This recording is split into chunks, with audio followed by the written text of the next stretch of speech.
நல்ல பாதையில் நடந்திட நல் குணங்களை முன்னில் வளர்த்திடும் பரம பாதையை காட்டியே பரலோக வாழ்வினை ஈந்திடும் கால்கள் இடறி சேதமடைந்து சோர்ந்திடாமல் தூக்கிடும் கால்கள் இடறி சேதமடைந்து சோர்ந்திடாமல் தூக்கிடும் தேன் இனிமையிலும் இனிமை என் தேவாதி தேவனருளிய வசனமே என் தேவாதி தேவனருளிய வசனமே. நற்செய்தி வாசகம். அவர் போய் கழுவி பார்வை பெற்று திரும்பி வந்தார். யோவான் எழுதிய தூய நற்செய்தியிலிருந்து வாசகம். அதிகாரம் 9 வசனங்கள் 1, 6-9, 13-17 மற்றும் 34-38.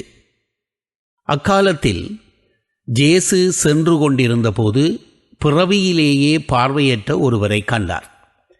அவர் தரையில் உமிழ்ந்து உமிழ்நீரால் சேறு உண்டாக்கி அச்சேற்றை பார்வையற்றவருடைய கண்களில் பூசி, நீர் சிலோவாம் குளத்துக்கு போய் கண்களை கழுவும் என்றார்.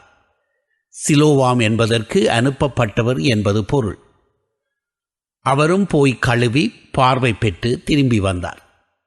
அக்கம் பக்கத்தாரும் அவர் பிச்சை எடுத்துக் கொண்டிருந்ததை முன்பு பார்த்திருந்தோரும், இங்கே அமர்ந்து பிச்சை எடுத்துக் கொண்டிருந்தவர் இவரல்லவா என்று பேசிக்கொண்டனர். சிலர் அவரே என்றனர். வேறு சிலர் அவர் அல்ல, அவரைப் போல் இவரும் இருக்கிறார் என்றனர். ஆனால் பார்வை பெற்றவர் நான் தான் அவன் என்றார். முன்பு பார்வையற்றவராயிருந்த அவரை அவர்கள் பரிசேயரிடம் கூட்டி வந்தார்கள். இயேசு சேறு உண்டாக்கி அவருக்கு பார்வை அளித்த நாள் ஒரு ஓய்வு நாள். எனவே எப்படி பார்வை பெற்றாய் என்னும் அதே கேள்வியை பரிசேயரும் கேட்டனர். அதற்கு அவர், இயேசு என் கண்களில் சேறு பூசினார், பின்பு நான் கண்களை கழுவினேன், இப்போது என்னால் பார்க்க முடிகிறது என்றார். பரிசேயரில் சிலர், ஓய்வு நாள் சட்டத்தை கடைப்பிடிக்காத இந்த ஆள் கடவுளிடமிருந்து வந்திருக்க முடியாது என்று பேசிக்கொண்டனர். ஆனால் வேறு சிலர், பாவியான ஒரு மனிதரால் இத்தகைய அரும் அடையாளங்களை செய்ய இயலுமாய் என்று கேட்டனர். இவ்வாறு அவர்களிடையே பிளவு ஏற்பட்டது. அவர்கள் பார்வையற்றவரிடமிருந்து, உனக்கு பார்வை அளித்த அந்த ஆளை குறித்து நீ என்ன சொல்லுகிறாய் என்று மீண்டும் கேட்டனர். அவர் ஓர் இறைவாக்கினர் என்றார் பார்வை பெற்றவர்.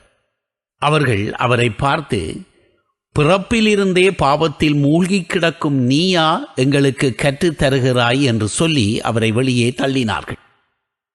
யூதர்கள் அவரை வெளியே தள்ளிவிட்டதை பற்றி இயேசு கேள்விப்பட்டார். பின்பு அவரை கண்டபோது, மானிட மகனிடம் நீர் நம்பிக்கை கொள்ளுகிறீரா என்று கேட்டார். அவர் மறுமொழியாக, ஐயா, அவர் யார் சொல்லும், அப்போது நானும் அவரிடம் நம்பிக்கை கொள்வேன் என்றார். இயேசு அவரிடம், நீர் அவரை பார்த்திருக்கிறீர், உம்மோடு பேசிக்கொண்டிருப்பவரே அவர் என்றார். அவர், ஆண்டவரே, நம்பிக்கை கொள்ளுகிறேன் என்று கூறி அவரை வணங்கினார். ஆண்டவரின் அருள்வாக்கு. கிறிஸ்துவே உமக்கு புகழ்.